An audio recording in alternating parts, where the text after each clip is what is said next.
उल्लास से, समाधान से और कृतज्ञता से भरा हुआ है। हमारा संपूर्ण राष्ट्र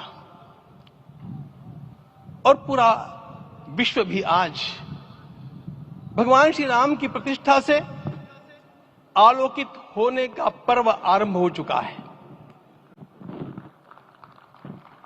यह केवल एक मंदिर में एक मूर्ति की प्रतिष्ठा नहीं है, यह इस देश की अस्मिता, इस देश का स्वाभिमान और इस देश का आत्मविश्वास, इसकी प्रतीक्षा है।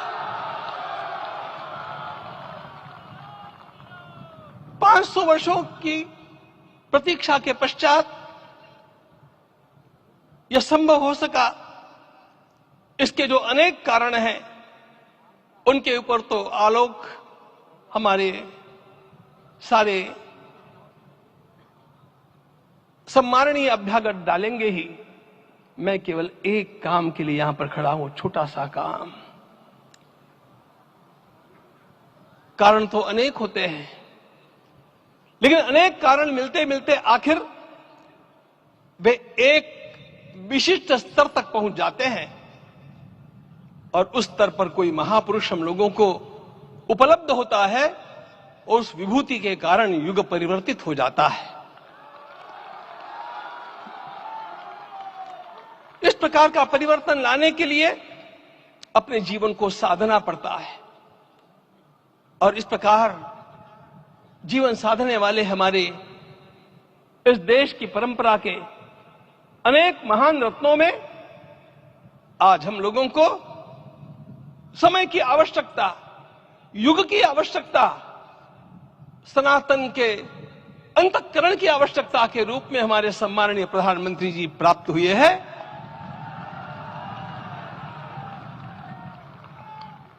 यह केवल इस देश का नहीं, यह संपूर्ण विश्व का सौभाग्य है कि आज एक ऐसा राजदर्शी हम लोगों को प्राप्त हुआ।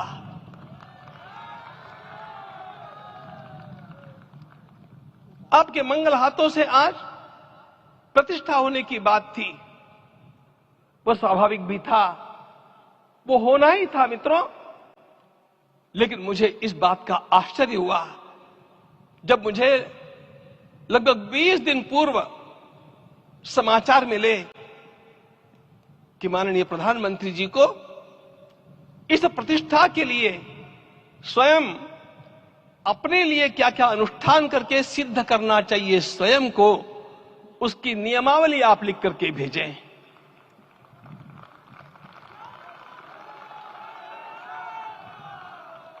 जिस प्रकार का हमारे देश का राजनीतिक माहौल है, कोई भी आकर के किसी भी समय कुछ भी कर्म करके चला जाता है, वो उद्घाटन हो चाहे पौधारोपण हो चाहे कुछ भी हो, लेकिन उसके लिए मैं अपने को सिद्ध करूं, इस प्रकार की भावना कहां होती है?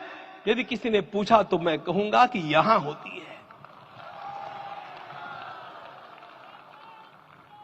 भगवान श्री राम की प्रतिष्ठा करनी है।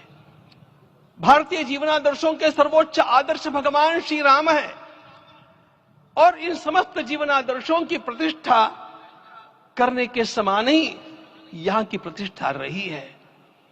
इसलिए एक महान विभूति को ऐसे लगा कि मैं अपने को भी साधूं।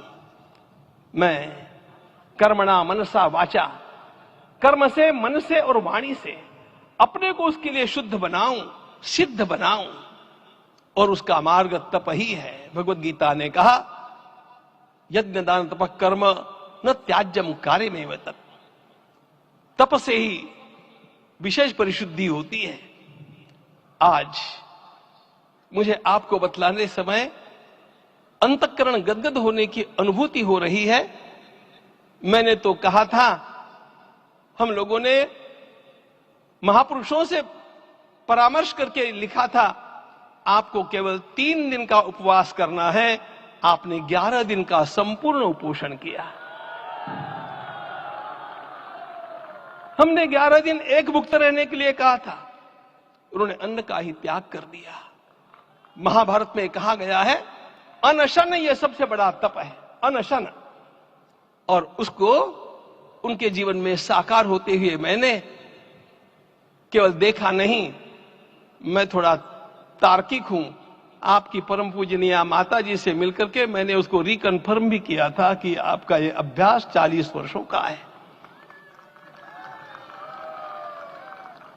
ऐसा तपस्वी कोई राष्ट्रीय नेता प्राप्त होना यह सामान्य बात नहीं है।